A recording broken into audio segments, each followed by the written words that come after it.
Selamat pagi Bapak Ibu yang dikasihi Tuhan. Kita berjumpa kembali di dalam doa pagi. Sebelum kita merenungkan firman Tuhan, mari kita berdoa. Tuhan Yesus, kami bersyukur di pagi hari ini dengan nafas yang Tuhan berikan, anugerah kehidupan yang Tuhan berikan. Kami rindu untuk diri kami disapa dengan firman Tuhan. Tuhan, kami menyambut firman Tuhan dengan sukacita. Dalam Kristus kami berdoa. Amin. Bapak Ibu Saudara sekalian yang dikasihi Tuhan, di pagi hari ini kita akan merenungkan bacaan dari surat Paulus kepada jemaat di Roma, Roma pasal 15 ayat 1 sampai 6. Saya akan membacakan untuk kita semua. Kita yang kuat wajib menanggung kelemahan orang yang tidak kuat, dan jangan kita mencari kesenangan kita sendiri. Setiap orang di antara kita harus mencari kesenangan sesama kita demi kebaikannya untuk membangunnya. Karena Kristus juga tidak mencari kesenangannya sendiri, tetapi seperti ada tertulis kata-kata cercaan mereka yang mencerca engkau telah mengenai aku. Sebab segala sesuatu yang ditulis dahulu telah ditulis untuk menjadi pelajaran bagi kita, supaya kita teguh berpegang pada pengharapan oleh ketekunan dan penghiburan dari kitab suci. Semoga Allah yang adalah sumber ketekunan dan penghiburan mengaruniakan kerukunan kepada kamu sesuai dengan kehendak Kristus Yesus, sehingga dengan satu hati dan satu suara kamu memuliakan Allah Bapa Tuhan kita Yesus Kristus. Bapak Ibu yang dikasihi Tuhan, kita di pagi hari ini akan merenungkan sebuah tema, yaitu memaknai kesenangan hidup. Setiap orang pasti punya kesenangan dalam hidupnya. Kesenangan dapat diidentikan dengan hobi atau juga misalkan hal yang membuat dirinya senang. Ada rupa-rupa kesenangan dalam diri orang. Ada orang yang punya kesenangan, misalkan hobinya memasak. Dengan memasak, maka hatinya menjadi senang. Itu hobinya. Ada juga orang yang punya kesenangan memelihara binatang peliharaan. Misalkannya binatang peliharaannya burung, ya, kucing atau anjing, sehingga itu merupakan dapat menjadi sebuah kesenangan. Ada juga orang yang punya kesenangan dengan cara memiliki barang-barang yang bermerek, tas yang bermerek, yang misalkan tas yang mahal, tas yang dari luar negeri, itu dapat menjadi sebuah kepuasan, kesenangan dalam hidupnya. Atau juga misalkan ada orang yang punya kesenangan mengupgrade kualitas komputer, ya, kualitas komputer di-upgrade. Atau juga ada orang yang punya kesenangan misalkan meningkatkan variasi mobil. Orang punya mobil divariasi sedemikian rupa dan itu menyenangkan hatinya. Ketika setiap orang punya berbagai kesenangan dalam hidupnya, kemudian bagaimana kita juga dapat memaknai kesenangan itu di dalam sudut pandang iman. Paulus menyampaikan kepada jemaat di Roma pasal 15 juga membahas mengenai kesenangan hidup.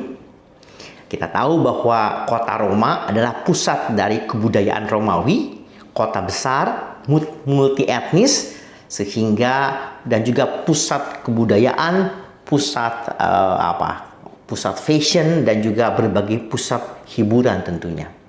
Dengan demikian, kota Korintus sangat terkait dengan kota yang penuh dengan berbagai hiburan, kesenangan, ya. Dan orang yang merupakan warga Korintus tentu juga punya sebuah kesenangan ketika dapat mengikuti gaya hidup atau standar hidup di kota Roma. Nah, orang Kristen yang ada di Roma juga tentunya hidup dalam suasana itu.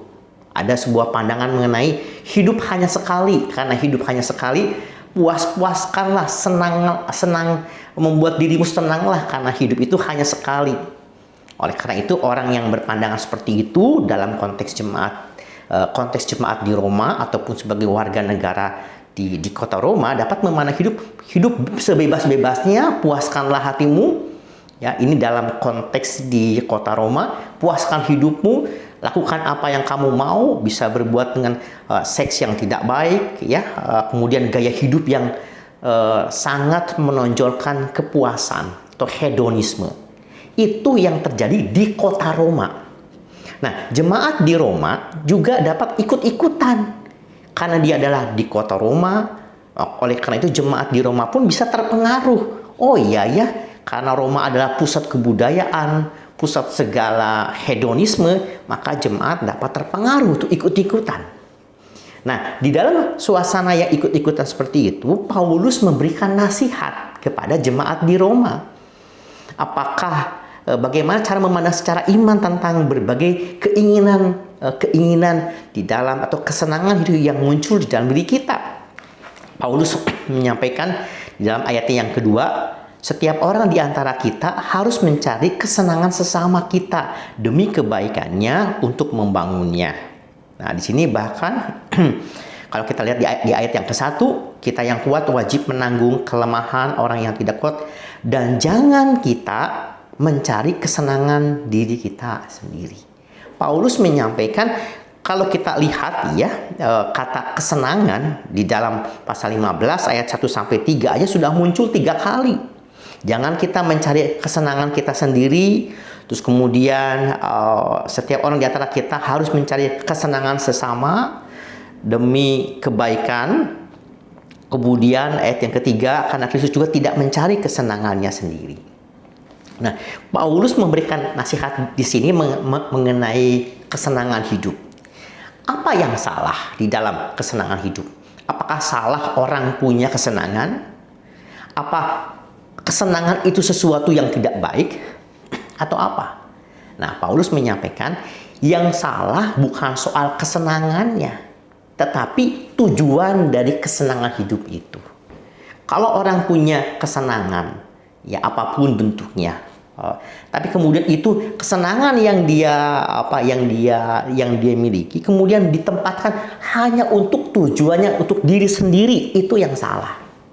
Sehingga ketika kesenangan hidup itu digunakan hanya untuk diri sendiri, maka dapat saja jemaat di Roma, jemaat orang Kristen di Roma itu menjadi orang yang diperbudak oleh kesenangan. Jadi memuas nafsu dirinya sendiri. Nah, Paulus mengkritik itu. Sehingga kita dapat menempatkan diri menjadi budak atas kesenangan. Itu yang mau Paulus kritik. Paulus enggak setuju akan hal itu.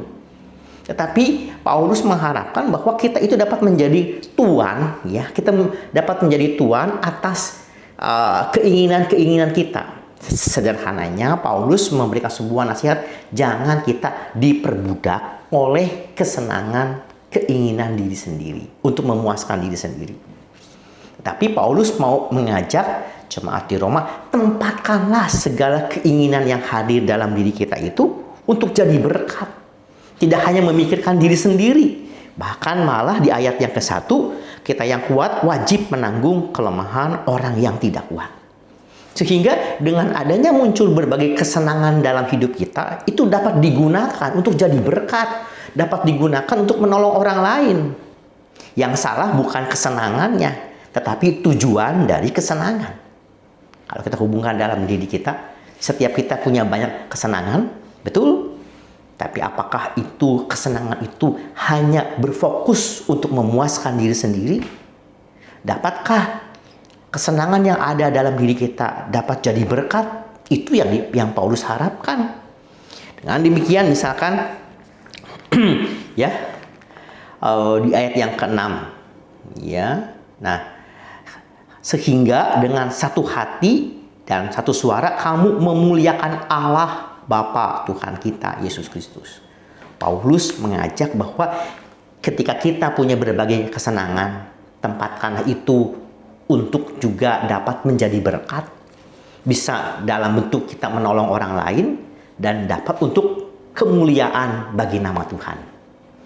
Sehingga yang salah bukan kesenangannya, tetapi tujuannya. Ya, Paulus mau juga memberikan nasihat, hendaklah berbagai kesenangan yang ada dalam diri kita juga dipikirkan untuk menjadi berkat dan untuk kemuliaan bagi nama Tuhan. Jadi misalkan kalau kita punya kesenangan, punya hobi, dapatkah kemudian kesenangan dan hobi itu kemudian bisa jadi berkat buat orang lain? bahkan untuk memuliakan Allah. Sehingga lewat apapun yang kita lakukan, kita tidak hanya memikirkan untuk kepuasan diri sendiri seperti jemaat di Roma, tapi kita dipanggil untuk menjadi kemuliaan bagi nama Tuhan, menjadi alat kemuliaan bagi nama Tuhan. Sehingga misalkan contohnya kita punya apa? Hobi. Saya punya hobi kesenangan, senang masak. Dengan masak kita bukan hanya bisa berbagi makanan, tapi kita pun bisa ngajari banyak orang untuk masak. Bisa jadi kesenangan yang ada pada kita dapat jadi berkat. Atau misalnya ada di antara kita yang kita punya hobi kesenangannya fotografi, foto ya dengan kamera. Dengan kesenangan yang ada pada kita bisa jadi saluran berkat dengan cara, jadi dengan hobi atau kesenangan yang kita miliki bisa digunakan untuk menjadi kemuliaan bagi nama Tuhan. Jadi Bapak Ibu Saudara sekalian yang dikasihi Tuhan, apapun yang menjadi kesenangan dalam diri kita, kiranya yang pertama apa? Digunakan untuk fokus bukan untuk semata diri sendiri, tapi mulai untuk menempatkan segala sesuatu pun dapat digunakan untuk kemuliaan bagi nama Tuhan dan boleh jadi berkat buat sesama, sehingga di balik apa yang Tuhan berikan kepada kita ada tanggung jawab yang Tuhan harapkan. Di balik segala apapun yang Tuhan beri kepada kita dapat jadi berkat hanya untuk kemuliaan bagi nama Tuhan. Saudara sekalian yang dikasihi Tuhan, Bapak Ibu yang dikasihi Tuhan, segala apa yang ada pada kita, kiranya kita pun dapat gunakan untuk kemuliaan bagi nama Tuhan. Mari kita berdoa. Tuhan Yesus Allah yang baik, kami bersemangat dengan apa yang kami miliki, dan kami dapat bersemangat dengan berbagai keinginan, kesenangan yang ada pada kami. Namun kami pada saat ini mau memaknai lebih mendalam. Di balik berbagai kesenangan yang ada pada kami mau gunakan untuk kemuliaan bagi nama Tuhan, untuk jadi berkat bagi sesama. Tuhanlah yang memberkati aktivitas kami di sepanjang hari ini. Dalam Kristus kami berdoa. Amin. Tuhan memberkati kita semua. Sampai jumpa. Bagi Bapak Ibu yang memiliki pergumulan khusus dan ingin didoakan, bisa menghubungi rekan-rekan pendeta di nomor berikut.